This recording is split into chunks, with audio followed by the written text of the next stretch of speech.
صفحہ number 42 page, Bahishti Zewar, جلد اول۔ اعوذ باللہ السمیع العلیم من الشیطان الرجیم، بسم اللہ الرحمن الرحیم۔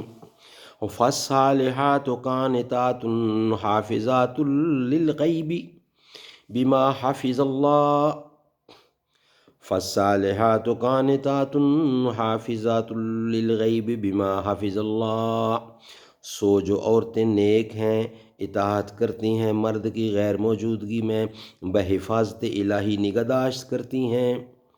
اسی ارشاد خداوندی کے مفہوم کی وضاحت اور اس پر عمل کرنے کا طریقہ جاننے کے لیے بہشتی زیور مسلمان لڑکیوں اور عورتوں سے متعلق زندگی کے تمام اہم اور ضروری مسائل کا بیان اور ہدایات۔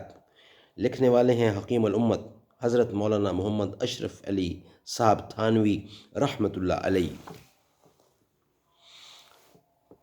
صفحہ نمبر 42 پیج 42، نکات نمبر 18 مسئلہ نمبر 18۔ وضو کرتے وقت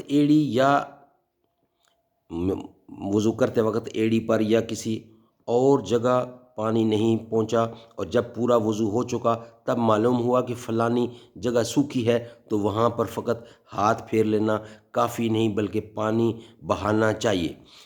مسئلہ نمبر 19، اگر ہاتھ یا پاؤں وغیرہ میں کوئی پھوڑا ہے یا کوئی اور ایسی بیماری ہے کہ اس پر پانی ڈالنے سے نقصان ہوتا ہے تو پانی نہ ڈالے۔ وضو کرتے وقت صرف بھیگا ہاتھ پھیر لیوے اس کو مسح کہتے ہیں، اور اگر یہ بھی نقصان کرے تو ہاتھ بھی نہ پھیرے، اتنی جگہ چھوڑ دیوے۔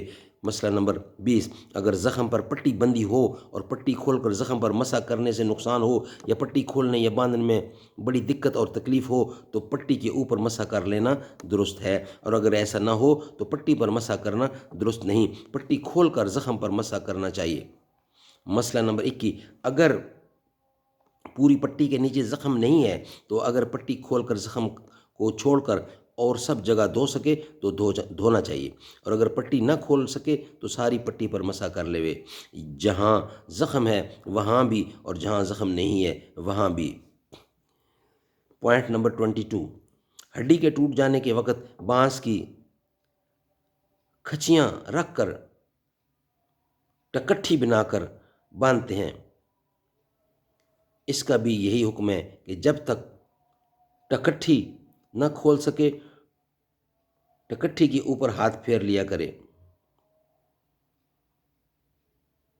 اور فسد کی پٹی کا بھی یہی حکم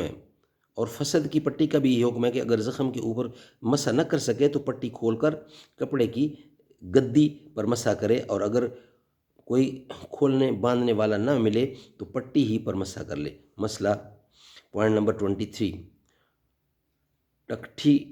ٹکٹھی اور پٹی وغیرہ میں بہتر تو یہ ہے کہ ساری ٹکٹھی پر مسح کرے، اور اگر ساری پر نہ کرے بلکہ آدھی سے زائد پر کرے تو بھی جائز ہے، اگر فقط آدھی یا آدھی سے کم پر کرے تو جائز نہیں۔ 24 نمبر، اگر ٹکٹھی یا پٹی کھل کر گر پڑے اور زخم ابھی اچھا نہیں ہوا تو پھر باندھ لے اور وہی پہلا مسح باقی ہے، پھر مسح کرنے کی ضرورت نہیں ہے، اور اگر زخم اچھا ہو گیا کہ اب باندھنے کی ضرورت نہیں ہے تو مسح ٹوٹ گیا، اب اتنی جگہ دھو کر نماز پڑھے، سارا وضو دہرانا ضروری نہیں ہے۔